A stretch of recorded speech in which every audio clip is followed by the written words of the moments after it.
Hello, a very good afternoon to all of you. Welcome to शाज़ biology. आज हम class 10th and class 12th दोनों के लिए एसोसिएशन एंड रीज़न वाले क्वेश्चंस जो डाले गए हैं, जो आपके 10th में तो 2019 एंड 20 दोनों में था, मगर आपका जो 12th है वो इस साल उसको लागू किया जा रहा है उसको, ठीक है। इसी साल मतलब क्वेश्चन पेपर्स में ये एसोसिएशन एंड रीज़न वाले क्वेश्चंस ऐड करे जा रहे हैं। तो हम इस वीडियो में दोनों के लिए जानेंगे कि एक्चुअल में इसे सॉल्व कैसे करते हैं। मैंने क्वेश्चन 10th लेवल के लिए हैं, मगर 12th के स्टूडेंट्स तो थोड़ा बड़े लेवल के हैं, तो वो उन्हें सिर्फ ये समझना है कि किस तरह से वो सॉल्व किए जाते हैं क्वेश्चन, या फिर इनमें क्या स्ट्रैटेजी अपनाई जाती है, या फिर क्या देखा जाता है, क्या समझा जाता है, ठीक है। तो फिर आज हम इस पे डिस्कशन करते हैं कि एसोसिएशन एंड रीज़न होता क्या है एक्चुअल में। देखिए, सबसे पहले क्या मिलेगा आपको, एक क्वेश्चन मिलेगा। जो क्वेश्चन मिलेगा उसको कहेंगे हम एक तरह से एसरेशन, ठीक है, एसरेशन कहेंगे इसको। और रीज़न जो होगा वो उसका एक तरह से आंसर होगा। आप ये मतलब मान लीजिए कि क्वेश्चन जो है वो आपका एसरेशन है और जो रीज़न है वो उसका आंसर है। अब आपको मैच करना है कि क्वेश्चन और आंसर आपस में मिल रहे हैं कि नहीं है, यानी क्वेश्चन और जो आंसर दिया गया है वो सही है कि नहीं है। ऐसा तो नहीं है क्वेश्चन कुछ और पूछा हो और आंसर कुछ और मिल रहा हो, या फिर ऐसा तो नहीं है आंसर कुछ और हो और क्वेश्चन कुछ और मिल रहा हो, या फिर दोनों में ही कोई मिसमैच हो, कोई मैच ही ना हो, या फिर दोनों बिल्कुल मैच कर रहे हो, दोनों सही हो, या फिर दोनों ही गलत हो जाए। तो इसमें बहुत सारी पॉसिबिलिटीज़ बनती, ठीक है। तो इसके ऑप्शंस एक्चुअल में क्या होता है, क्वेश्चन अभी हम पढ़ेंगे, मगर पहले इसके ऑप्शन को समझते हैं कि एक्चुअल में ऑप्शन क्या होता है। जब कोई क्वेश्चन आपके सामने आता है ना, तो देखिए उसे करना क्या होता है। सबसे पहले उसमें कुछ चीज़ों के ऑप्शन दिए गए होते हैं। Both the assertion and reason are true and the reason is correct explanation of the assertion.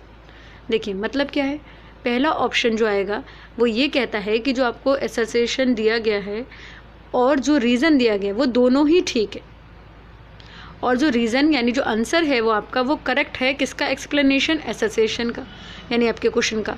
तो अगर आपको लगता है कि दोनों में मैचिंग बैठ रहा है तो आप टिक करेंगे option A. Both the assertion and reason are true but the reason is not correct explanation of the assertion. अब सेकंड ऑप्शन क्या आता है, अगर असर्शन और रीज़न दोनों सही दिए गए हैं मगर जो रीज़न है वो करेक्ट एक्सप्लेनेशन नहीं है असर्शन का। बात समझ में आ रही? आपसे पूछा गया राम का घर बताना है, वो बता सुरेश का घर रहा है, तो एड्रेस तो बता रहा है वो, ठीक है, चलो एड्रेस तो बता ही रहे, मगर एड्रेस तो सही एड्रेस नहीं बताना ना जो उसे बताना था। तो इसी तरह कि इसके अंदर क्या करेंगे आप इसमें ऑप्शन सेकंड टिक करेंगे। अभी मैं क्वेश्चन के साथ भी आपको समझाऊंगी, पहले आप इसके ऑप्शंस को समझिए। तीसरा ऑप्शन तब टिक करेंगे आप जब आपका जो असर्शन है यानी क्वेश्चन जो है वो तो ट्रू है मगर जो रीज़न है वो फॉल्स है। यानी जो क्वेश्चन पूछा गया है वो तो ठीक पूछा गया है, मगर जो रीज़न है वो कुछ और ही कहानी बता रहा है, एकदम ही अलग ही कहानी बता रहा है, मतलब गलत ही रीज़न बता रहा है वो, तो वो फॉल्स हो गया। Both the assertion and reason of false, कभी कभी दोनों ही गलत होते हैं, तो ऑप्शन डी होगा।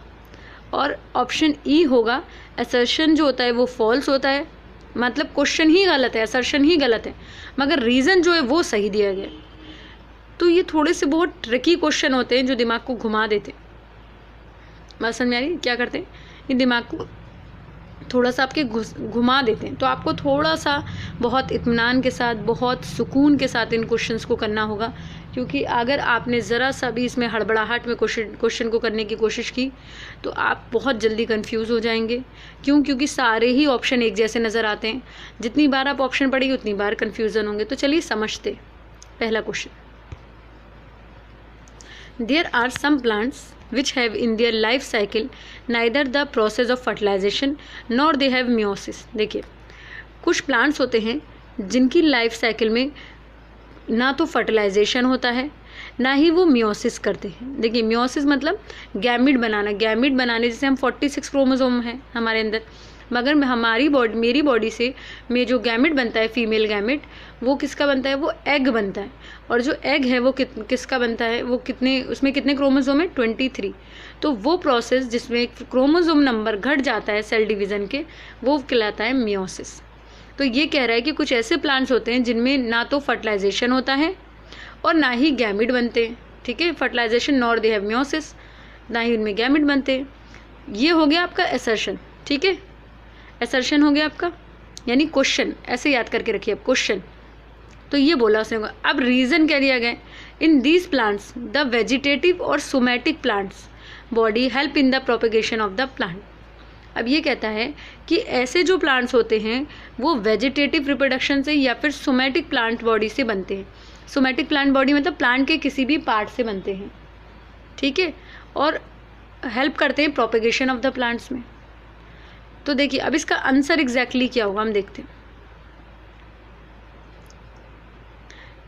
इसका आंसर आप अपने माइंड में सोच के रखिए और फिर जब मैं आपको आंसर बताऊंगी तब आपको समझना है। अब इसमें पहला था, और एक तो असर्शन और रीज़न दोनों ही सही हैं, और रीज़न एकदम करेक्ट एक्सप्लेनेशन है असर्शन का, दोनों मैच कर रहे हैं और दोनों एकदम बिल्कुल सही तालमेल में हैं, तो ऑप्शन ए टिक कर देंगे। असर्शन जो पूछा और रीज़न पूछा दोनों ही सही हैं, मगर जो रीज़न दिया वो सही नहीं दिया गया, वो मैच ही नहीं करता असर्शन से, तो ऑप्शन ये है।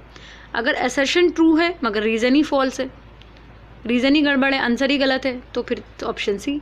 और असर्शन और रीज़न दोनों ही गलत हैं तो ऑप्शन डी। और असर्शन फॉल्स है मगर रीज़न ट्रू है तो ऑप्शन ई। तो देखिए अब इसका आंसर देखते हैं। आपने अपने, आई होप आपने माइंड में बैठा लिया होगा क्या था। चलिए, तो आंसर ऑप्शन था ए, वेजिटेटिव प्रोपेगेशन। वो प्रोपेगेशन वो पार्ट है, मतलब बेसिकली वो प्रोपेगेशन है जिसमें प्लांट्स जो होते हैं उनके अंदर टाइप ऑफ एसेक्सुअल रिप्रोडक्शन होता है, जिसमें प्लांट की बॉडी जो होती है वो किससे बनाई जाती है, वेजिटेटिव पार्ट से, एडल्ट प्लांट के। जैसे हमने कटिंग लगाया तो कटिंग में हम कोई सेक्सुअल रिप्रोडक्शन थोड़ी ना कर रहे हैं, और ना ही हम कुछ कर रहे हैं, क्या नहीं कर रहे हैं, ठीक है। तो आंसर क्या निकलेगा, उन्होंने कहा था क्वेश्चन, असर्शन क्वेश्चन क्या था कि कुछ प्लांट्स ऐसे होते हैं ना तो वो सेक्सुअल रिप्रोडक्शन करते हैं ना ही वो गैमेट बनाते। तो सेक्सुअल रिप्रोडक्शन भी नहीं करना और गैमेट भी नहीं बनाना किसका टाइप है, असेक्सुअल रिप्रोडक्शन का। और असेक्सुअल रिप्रोडक्शन में प्लांट्स किस टाइप से बनते हैं, तो वो है वेजिटेटिव रिप्रोडक्शन से।